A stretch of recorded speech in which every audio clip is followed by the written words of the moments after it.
The penultimate speaker for our morning session is a clinical and research physiotherapist. But don't think about heat packs or ultrasound. This is the only physio to have been appointed a Nuffield Medical Research Fellow at Oxford University.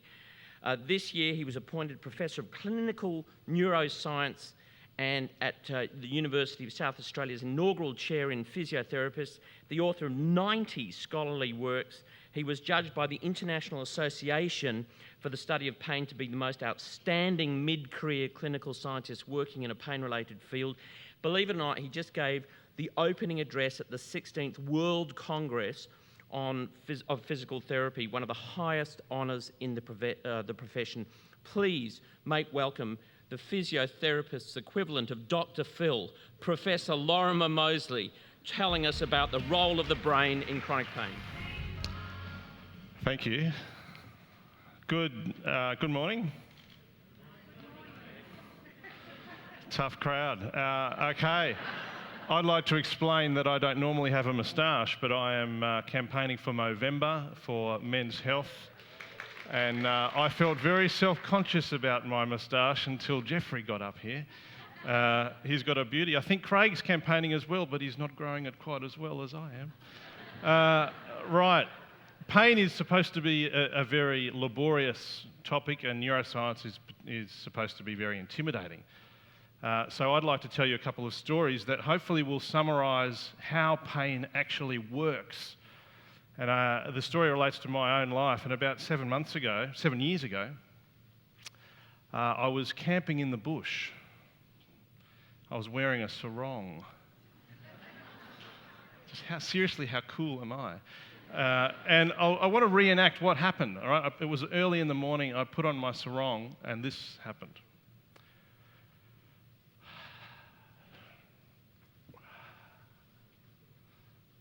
Did you see that? Oh, hang on. So I put on my sarong, and now, biologically, I want to tell you what happened just then. Something touched me on the outside of my left leg in the skin. That activates receptors called Pacinian corpuscles. And they sit on the end of big, fat, myelinated nerve fibres, and they send a message straight up my leg, straight into my spinal cord, up to my brain, right up to here, and they say, "You've just been touched on the outside of your left leg in the skin." They're really fast. Meanwhile, whatever it was also activates thin, unmyelinated, slow-conducting Lada-Neva type nerve fibres. Does anyone know a Lada-Neva? It's a car you should never buy, nor inherit. And the message comes up and it gets to your spinal cord, and that's as far as it gets. And that message is, there's danger on the outside of your left leg in the skin, mate. They're Australian nociceptors, right? And then that activates spinal nociceptors, which take exactly the same message to your brain. And that message got to my brain and it said, brain, yeah, thalamus I'm interested in. Thalamus, there's danger in the outside of your left leg in the skin, mate. And the thalamus, which is like the relay station, says to the brain, brain, I've got something for you here. There's danger in the outside of the left leg in the skin, mate. Now, the brain has to evaluate what this actually means. And in a split second, outside of my control, outside of my awareness, the brain calls on the frontal part of its organisation and says, any information I should know here about previous experience? The parietal cortex, which says, yes, where are you? You're in the bush, you're walking, you're at that stage of your gait cycle. Frontal cortex, anything particularly relevant to that? Yes, actually, growing up, you always scratched yourself on twigs walking through the bush. This is not a dangerous situation. You've been here 1,000 times. In fact, I might just give... Okay, let's give you the experience of something so you can kick off that twig and keep walking. And that's exactly what happened. My brain made the conclusion, how dangerous is this really? Well, thanks, spinal cord. Appreciate you letting me know. But it's not that dangerous. And I kept walking. And I got to a river. I took off my sarong and I had a swim.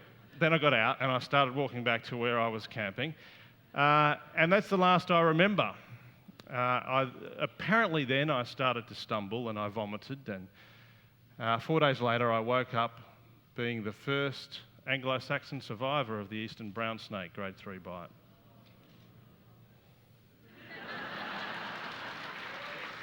Thanks very much, it's been great. No, that's not true. So in actual fact, my brain made an erroneous conclusion and said, based on what I know, how dangerous is this really? It's not dangerous at all. 9 months later, having survived the second deadliest snake in the world, actually it's now the third deadliest, they've found another one, but I survived the second deadliest. And this is what happened. I was in a conversation with a boring talker. You all know a boring talker, don't you? You know those people, it doesn't matter what they say, it's boring. Maybe you're sitting next to someone now and you should say, okay, you're my boring talker. Anyway, I was in this conversation with a boring talker, walking in the bush, some very fashionable King G hard yakka shorts on, and this is what happened. I'm always embarrassed reenacting this, so I apologise now, but yeah, right. Oh! And I swore, which I don't want to do now. Biologically, I'll tell you what happened. Something touched the outside of my left leg in the skin.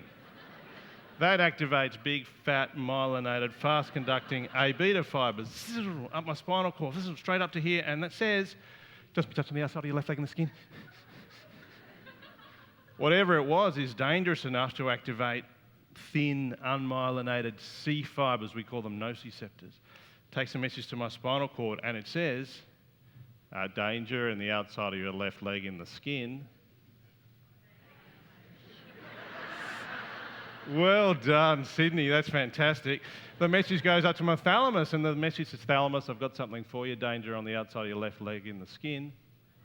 The thalamus says to the brain, sorry to disturb you. Yeah, not too bad. No, they're good. Yeah, okay, yeah, struggling with maths, but that's okay. Anyway, whatever. There's danger in the outside of your left leg in the skin. Now the brain goes, thanks, thalamus, spinal cord, I appreciate that. Let me just evaluate everything here. Okay, where are we? We're walking in the bush. This stage of the gait cycle. Have we been here before? Oh, yeah. I'm going to make this hurt so much you can do nothing else. And I had leg agony, piercing, white, hot, poker pain screaming up my leg, and what seemed like minutes was probably seconds. Someone stopped to have a look at the snake bite, and there's a nice little scratch from a twig. Now, if there are clinical people in the audience, you would be tempted as a clinician to write down symptom exaggeration behaviour. But I can assure you I was not exaggerating the symptoms. It really, really hurt. It really hurt. The question is not why does this person think it hurts so much? The question is, why does this hurt so much? Why does this hurt so much? Because pain does not depend on what's actually happening in the tissues. Pain depends entirely on what the brain thinks is happening in the tissues. And the brain is very capable of incorporating a whole lot of information. For example, supposedly normal healthy volunteers put their head inside what they think is a head stimulator. The pain that they report correlates really nicely with where the knob is on the intensity setting, even though the stimulator is doing nothing at all. So long as they can see the intensity knob and you turn it up, your headache becomes worse. Established data, many experiments, all by this group called, the lead author is Bayer, published over 20 years, very strong data. We did an experiment with supposedly normal healthy volunteers. Now, these people are actually not normal people. And we have to really concede that our data relate to a small group of people who are willing to participate in pain experiments. Invariably students who are impoverished or drug addicts. But aside from that little caveat, we put a very cold piece of metal on the back of their hand. And as the metal touched their skin, we showed them either a red light. We didn't say anything, we just said, tell us what you're feeling. There are a range of questions that we asked them. They either had a red light shown to them or a blue light shown to them. we asked them all about the pressure and the temperature and all this sort of stuff, but the information that's key here is that if they saw a red light, it hurt more than if they saw a blue light. And for some people, it hurt, instead of 2 out of 10, it hurt 8 out of 10. There's nothing different about what's happening at the tissues. The difference is the brain making a decision. The brain evaluating, okay, how dangerous is this really? What can I call on? Hang on, it's a red light. Red light means hot. This is highly dangerous for your skin. How am I going to prevent you from being damaged? Ultimately, I would argue, how am I going to sustain you in the gene pool? I'm going to make this really hurt. And that's exactly what happens. Part of my role, and something I take very seriously, is teaching patients with chronic pain about their chronic pain. And that's a very difficult thing to broach the possibility that their pain may not accurately reflect their tissues. Because the stigma of pain is such that, well, if there's nothing on MRI or X-ray, you must be making it up. That's a biologically corrupt perspective. You cannot defend that perspective on biological grounds. You have to defend it on some quasi-workers' compensation informed view. I don't want to make any apologies for that strong view. But let's just talk about vision, which doesn't have the stigma. Most of us see. This is how vision works, okay? My dad's been asking for a long time, can you put me on one of your slides?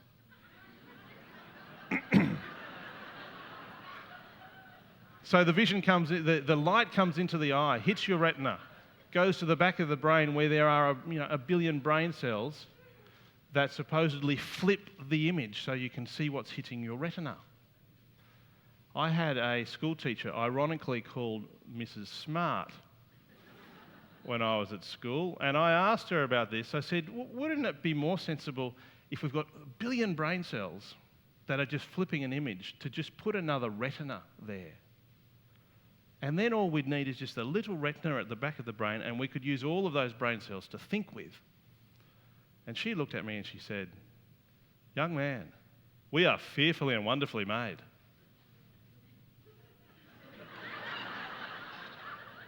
And I thought, that's it. Previously I had a crush on her daughter and the crush vanished. Possibly a gene pool related thing as well. But however, now I look back on that, however many years later, and I think, jeepers, how many times do I now think, oh, we are fearfully and wonderfully complex. We really are. This is not how vision works. It's not just a case of flipping the image, and I'll prove it to you with vision. So when you look at this, if you look, there's one square that's got the letter A on it, one that's got the letter B, and then we would hopefully, in fact, raise your hand if you see square A to be darker than square B. Fantastic. There's a few of you with a very embarrassing neurological disorder, or you've had bilateral arm amputations, and I apologise for that insensitivity. Look what happens if we will reproduce those two things there. A and B are actually identical, but you don't see it like that. But look at what happens if you turn your head on the side. Nothing. There you go. But look what happens now. We're going to move A onto the A square, and we're going to move B onto the B square. And then we're going to move A over onto the B square. Just watch that go over there, and look, they're clearly identical. We'll move B back up to the A square. Clearly identical. This is not a PowerPoint trick. What you're seeing is not what's hitting your retina. What's really happening? Well, these two identical shades of grey hits your retina, goes to the back of the brain, sure, but then a whole lot of groovy stuff happens. And it happens so quickly. And you don't know what's happening. It's instantaneous. Effectively, the brain is recruiting everything it knows. What does this mean? What will be advantageous to me right now? Same thing happens with pain. So for those of you who don't know much about musculoskeletal stuff, this is not a normal situation for this man. Something dangerous is happening in his right leg. And his brain has to ask the question, what does this really mean? How advantageous is this? And hopefully the brain will make his leg hurt. And therein is the drum. Therein is the rub. There is the rub drum. The drum rubbing bit is that pain is an output of the brain. It does not exist until it exists. It doesn't exist in your body, never does. It's a production of your brain. It's all about meaning. This is how one fellow coped with his shark attack amputation. It's all about meaning. So how does it happen? Well, pain emerges with activation of a thing we call a neurotag, which is a network of neurons. And we can say, okay, there's the network of neurons, and when you activate them all together, bang! Very conveniently timed sneeze, whoever that was. Bang! There's pain. And these neurotags, which are networks of neurons, share brain cells with each other. That's how we're so efficient as a brain, if you like. For example, if we focus on this particular brain cell, which is part of the pain neurotag, and I call it a neurotag because it's like a signature, like a graffiti artist has a signature. It's like that, this network of neurons. It's different in all of us, and it's different for different pains. But the brain cell that I've circled there might also be involved in the representation in your brain of beliefs about your back. Let's say this is the back pain neurotag, and this is the beliefs about your back. If you think your back is a fragile, easily breakable, slipped discable sort of a thing, then that brain cell will have a role not in just representing that, but in just increasing the excitability of the back pain neurotag. It might also share brain cells with thoughts and feelings about your back. Expectations about what this means. Well, Aunt Martha fell over in the supermarket and she ended up in a wheelchair. I've just fallen over in the supermarket. And it was interesting looking at Jeffrey's lovely presentation and seeing the slide of thinking errors. And you could apply all of those to the patients that I see with chronic pain at different times. Catastrophic interpretations. This will never get better. Any credible evidence of danger to your body will manipulate this. And if there are any musculoskeletal physios or doctors here, I know that you will have one of these models. Just think what's happening inside the brain of a patient with back pain when they walk past your desk. And they see an intervertebral disc sitting on the desk having slipped right out of the spinal column. And the good thing about these models is that you can have a left-sided slip or a right-sided slip, and you could pick that up and just throw the disc across the room. Clearly don't bend over, because if you do, it might just hit the person behind you. Any credible evidence, the look on your face as a clinician when your patient tells you the story, or the favourite from orthopaedic surgeons. It was a real mess in there, but I think I've cleaned it up. You've got the knees of a 75-year-old. Shit, I thought they were mine. What happens in the brain when pain persists? Well, lots of things happen in the brain, and we've heard the theme already in these 2 days. Neurons that fire together, wire together. So there's 2 things that happen in the brain. One is that this neurotag that produces pain becomes more sensitive. We know that if you have back pain for 25 years, and there are many people who have back pain for 25 years, watching someone else pick up a box makes your back hurt. And we do a brain scan and we can see that you're not lying. You don't just think it hurts. If you think it hurts, it does hurt. So over time, this network just becomes stronger and stronger. And Jeff's already talked about these ideas of habits. And there is a very compelling argument to say that pleasure and pain share a lot of the same neurology. We did a very interesting experiment when I was in the UK where we got sadomasochists. And we looked at their brain activity in 2 different situations when we put a hot poker on their leg. One situation was me on a recording saying, "And now I'm putting the hot poker on your leg. Can you feel it?" Yada, yada, yada. And the other was exactly the same script read by a mistress. And the brain activation was similar but slightly different in one key area. But the experience moved from pain to pleasure. Now, these people don't find pain pleasurable. They find noxious stimuli in that context pleasurable. They're not hurting because they're in pleasure. That's the distinction between pain and tissue damage, or nociception is what we call it. So when pain persists, we get increased sensitivity. We also get decreased precision, and that's a real issue. Normally, these brain cells want to be activated in a very precise fashion, and that gives us a very precise output. When my son, Lord Adorable Squeaky Pants, which is not his real name, was learning to say the word isosceles, it was a great example of the brain learning how to inhibit unwanted brain activity. Because for a long time he could not say it. He would say alloceles, isosceles, drum rubber. He couldn't get it.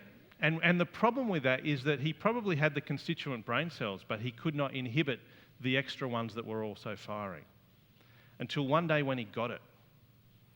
We were driving in the car and I said, have a look at that shape up there, Gubs. What do you call that? He looks at it and he says, oh, it's a triangle. What sort of triangle is it? Isosceles? I get goosebumps remembering that time. The look of satisfaction on his face. It was a rectangle.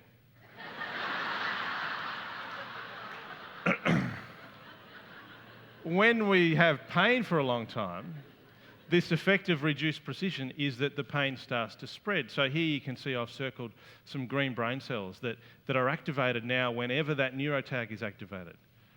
And if those brain cells are in a part of the brain that represents your body, for example, primary sensory cortex, now the pain is spreading, or it's moving, or it's changing. And if we don't understand the complexity of pain and the plasticity, the changeability of the brain, then we would have to conclude the body is becoming more damaged. And that's an erroneous conclusion. So we need to reconceptualise what we understand chronic pain to be. What do we do about it? Well, much of my research is really trying to address this question. And I'm emphatic about this, that people need to understand that their pain is 100% real. It's unpleasant, it's horrible, it's debilitating. But it is no longer an accurate indication of the state of the body because the system has changed. We do a lot of work teaching people how to get under the radar system of a very sensitive nervous system that's on the lookout to protect them. We can use tricks to help convince the brain that things are different. Here's an example of that. We did an experiment with people with a condition called reflex sympathetic dystrophy or complex regional pain syndrome. They have a very painful hand and they do all these hand movements, and when they look at their hand during the movement, their pain gets worse and their swelling gets worse. And they look through two little tubes like a magnifying glass, and as my daughter, Princess Petunia Cake features, not her real name, would say, well, that's hardly rocket surgery. Nothing changes. However, if you look at it through a magnifying glass, the increase in pain is magnified. They're not doing anything different. The increase in swelling is bigger. So the hand is doing exactly the same thing. It's the influence of the brain's perception of the hand. The groovy finding of this study is that one there, that when we turned the binoculars upside down, the increase in pain was drastically reduced and the increase in swelling was reduced. The cool thing, I guess, the area that excites me at the moment is that we can retrain the brain to regain precision. And we're getting good symptomatic and functional advantages. We don't solve the problem, it's not as simple as that. But we're starting to make gains now that we couldn't before. I'd like to thank you very much for having me, to the organisers for having me, but also go to Movember and either sponsor me for this thing that I'm doing with Courage or someone else, because it's a great cause. Thanks for having me. Thank you.